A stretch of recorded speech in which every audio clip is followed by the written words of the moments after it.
Yeah, again, back to kind of my original comment about like Airbnb and long-term rentals are vastly different business models. I mean, it is a much more capital, it's a much more operations intensive business. And so somebody might say $2,500 spread, like that's so much. And it's like, yeah, wait till you have cleaners and lawn care and pest control and, somebody answering the phones. And I mean, it's just internet, it's operational, the air conditioning bill goes up. It's a operationally and much more capital intensive business. So when I first started, on my little one, I was like, dude, the gross income skyrocketed against long-term rental, but the net income did not skyrocket because it's a lot more work. It's a lot more overhead. The highest and best use of every property is not as an Airbnb, right? Like that's what you have to understand is that, the highest and best use for a lot of properties is a long-term rental. So.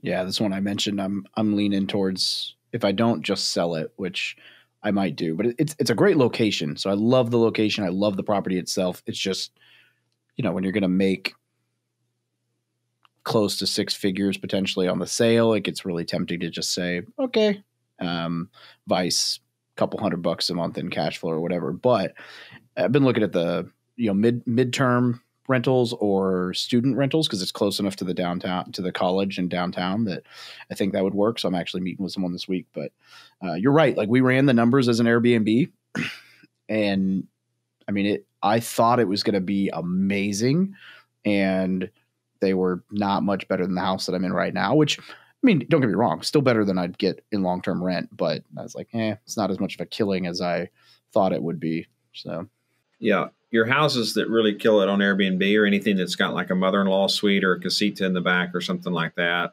duplex, because then you don't just have two listings, you've got three, you've got the big house, the small house, the two combined. If you've got a house that has a pool, then the delta between what it'll do as a long-term and a short-term bumps up substantially. If you've got a house that's in a bad school district, that's another, thing that'll push a short-term renter higher, right? Because it's harder to get the premium long-term rents because people care about the school district.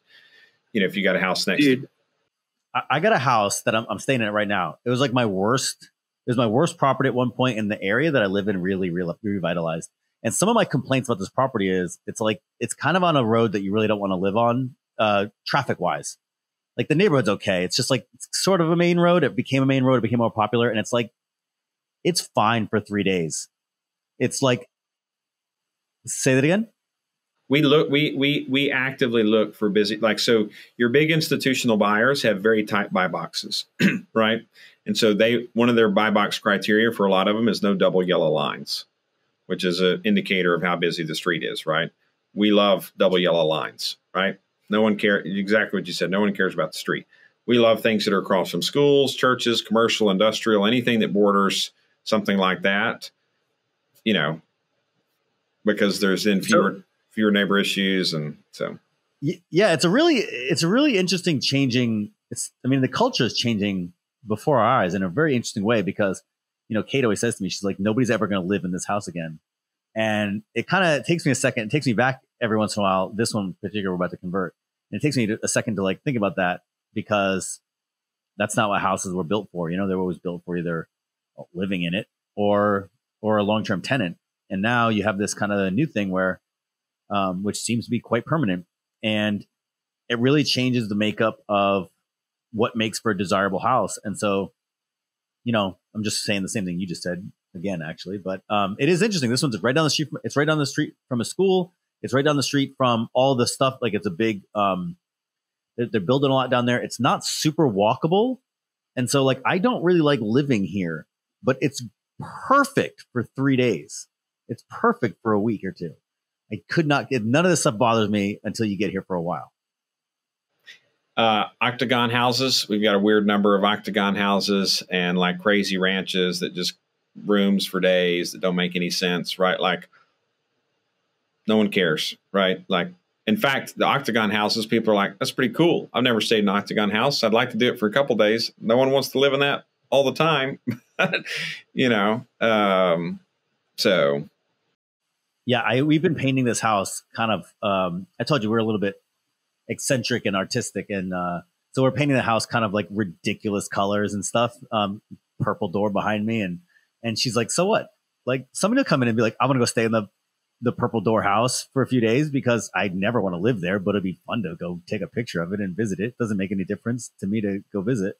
And so there's definitely a really interesting dynamic in what makes for an attractive short-term stay is it's different, especially in the nuance. It's much different than what makes for a valuable long-term stay. Yeah. The house I'm in. So I'm in the in-law suite. It's a basement that they finished out, and it's a 2-1 with a living room and a kitchen, bathroom, whatever. The upstairs is a 4 2.5, but it's I won't say it's like a wonky layout, but the house looks like it was built for entertaining. So it has like a massive den with a fireplace that's like 40 feet one end to the other, and whatever, big vaulted windows and all this, and like tri-level, and it's got a big awning and deck out back that's covered that overlooks, it's great from an Airbnb standpoint, or if you want to have events, or if you want to have guests, or you want to entertain or whatever. But it was a really wonky layout for homeowners. And so even in the height of all the sellers market, this thing was sitting on the market for 45 days, while in a neighborhood that's very desirable, and everything else is on the market for like less than a week. And so we were able to come in, get a little bit of a discount, whatever, but it works great for Airbnb. I do 10 to 12 guests and people love it.